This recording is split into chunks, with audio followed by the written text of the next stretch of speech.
Hello everyone, good afternoon. বড়দের জানাই অসংখ্য প্রণাম, ছোটদের অনেক অনেক ভালোবাসা।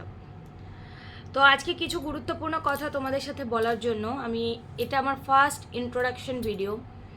আশা করি তোমাদের অনেক কিছু বোঝাতে পারবো, অনেক কিছু জানাতে পারবো। জাস্ট কয়েকটা দিনই হয়েছে আমি এই চ্যানেলটা ওপেন করেছি। এর মধ্যে তোমরা আমাকে অনেক ভালোবাসা দিয়েছো, অনেক অনেক ভালোবাসা দিচ্ছ। তোমাদের কাছে প্রথমেই জানাতে চাই যে আমি কে আমি কে এই বিষয়টা আমি এই মুহূর্তে নামটা আমি তোমাদের সাথে বলতে পারছি না। তার কারণটা আমি তোমাদেরকে জানাতে চাই। তার কারণ হচ্ছে, আমি যদি এই চ্যানেল থেকে সাকসেস পাই, দেন আমি তোমাদের সাথে আমার নিজের যে ইন্ট্রোডাকশনটা সেটা তোমাদের সাথে শেয়ার করব। এবার আমি বলতে চাই যে আমি কেন এসেছি সোশ্যাল মিডিয়াতে। এটা কিন্তু আমার ফার্স্ট চ্যানেল নয়। আমার এর আগে একটা বড় চ্যানেল, 12,000-এর কাছাকাছি একটা চ্যানেল, সেটা আমি এখনও পর্যন্ত রিকভার করতে পারিনি। যেটা ছিল, চ্যানেলটা ঘুরে বেড়াচ্ছে, ভিডিও দেখতে পাচ্ছি, সব পাচ্ছি। রাখিস ডেলি ভ্লগ বলে সার্চ করলে তোমরা পেয়ে যাবে। 11,600 সামথিং কিছু সাবস্ক্রাইবার আছে ওখানে। তো ওই চ্যানেলটা আমি রিকভার করতে পারছি না। যদি কোনো সহৃদয় ব্যক্তি থেকে থাকেন, সে কোনো মহিলাও হতে পারেন বা কোনো পুরুষও হতে পারেন, অবশ্যই আমার সাথে একটু যোগাযোগ করবেন, আমাকে একটু হেল্প করবেন। যারা এই সব জিমেল রিকভারি বা চ্যানেল রিকভারি সম্পর্কে যাদের নলেজ আছে, প্লিজ একটু আমার সাথে কানেক্ট করবেন। আমি তাদের সাথে একটু পার্সোনালি কথা বলে আমি চ্যানেলটা ফিরিয়ে আনতে চাই। এবার আমি বলতে চাই, আমি এই ইউটিউবটায় কেন এসেছি সেই বিষয়টা নিয়ে তোমাদের সাথে কিছু কথা বলতে চাই। এই ইউটিউব প্ল্যাটফর্মটা থেকে, এর আগের চ্যানেলটা থেকে আমি আর্নিং করতাম। হঠাৎ করে আমার আর্নিংটা বন্ধ হয়ে যাওয়াতে আমার ভীষণ পরিমাণে ক্ষতি হচ্ছে। যেটা হচ্ছে, আমার ছোট মেয়ে, মাত্র 8 মাস বয়স, ওর চিকিৎসার জন্য অনেক টাকার দরকার। আমরা ব্যাঙ্গালোরে যাবো ভাবছি, কিন্তু যাওয়া হচ্ছে না। ওকে অপারেশন করাতে হবে।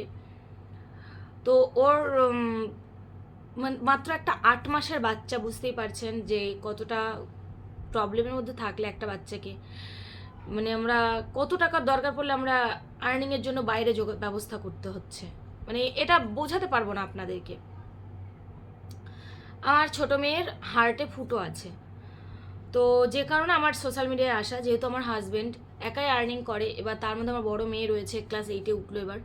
ওর পড়াশোনার খরচা, সমস্ত সংসার খরচা সামলে, আবার চিকিৎসার খরচ সামলাতে গিয়ে হিমশিম খেয়ে যাচ্ছে। সামান্য একটা কারখানায় কাজ করে আমার বর।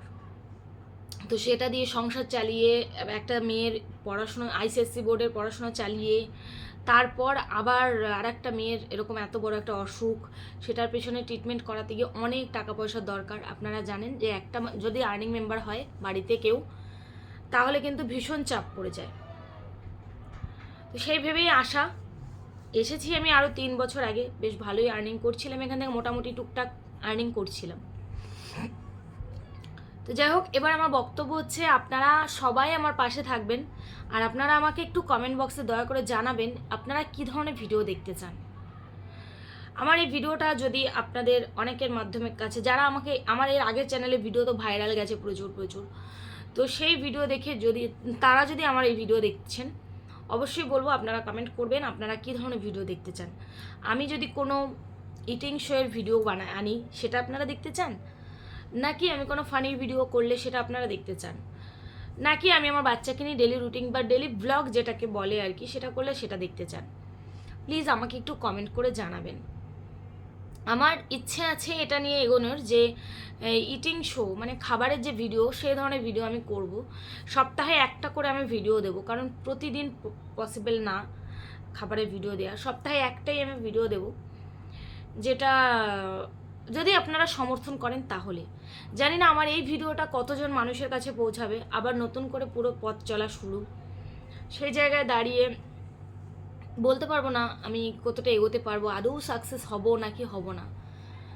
সবটাই আপনাদের ওপর। আপনারা চাইলে একটা মানুষকে অনেক ওপরে তুলতে পারেন, আবার আপনারাই চাইলে একটা মানুষকে নিচে নামিয়ে দিতে পারেন। প্লিজ অন্ততপক্ষে আমার ছোট বাচ্চাটাকে যেন একটা চিকিৎসা করে সুস্থ জীবন দিতে পারি, ওকে বাইরে ডাক্তার দেখাতে নিয়ে যেতে পারি, বাইরে গিয়ে ট্রিটমেন্ট করাতে পারি, ওকে যেন খুব তাড়াতাড়ি সুস্থ করতে পারি। সেই জন্য অন্তত আমার পাশে থাকুন, আমার ভিডিওগুলো দেখুন, একটু শেয়ার করুন প্লিজ। আমার 8 মাসের মেয়ে উষসী শীল, ওর হার্টে ফুটো, যে কারণে কিন্তু আমাদের প্রচুর টাকার দরকার, কিন্তু আমাদের এই মুহূর্তে অর্থনৈতিক অবস্থা খুব একটা ভালো নয়, যে কারণে আমরা ওর ট্রিটমেন্ট করাতে পারছি না। আমি ভেবেছি এখান থেকে আমি যদি সোশ্যাল মিডিয়া থেকে কিছু আর্নিং করতে পারি, সোশ্যাল মিডিয়া থেকে তো প্রচুর মানুষ আর্নিং করে, অনেক কিছু বাড়ি ঘর করে নিচ্ছে, কিন্তু আমি বাড়ি ঘর করতে চাই না। আমি চাই যাতে আমার মেয়ের ট্রিটমেন্টটা ভালোভাবে করতে পারি, সেটুকুভাবে আমার সাথে থাকুন, পাশে থাকুন, আর অবশ্যই আমাকে আশীর্বাদ করবেন, প্লিজ আশীর্বাদ করবেন। আপনারা পাশে থাকলে আমার মেয়েটা একটা নতুন জীবন ফিরে পাবে, প্লিজ।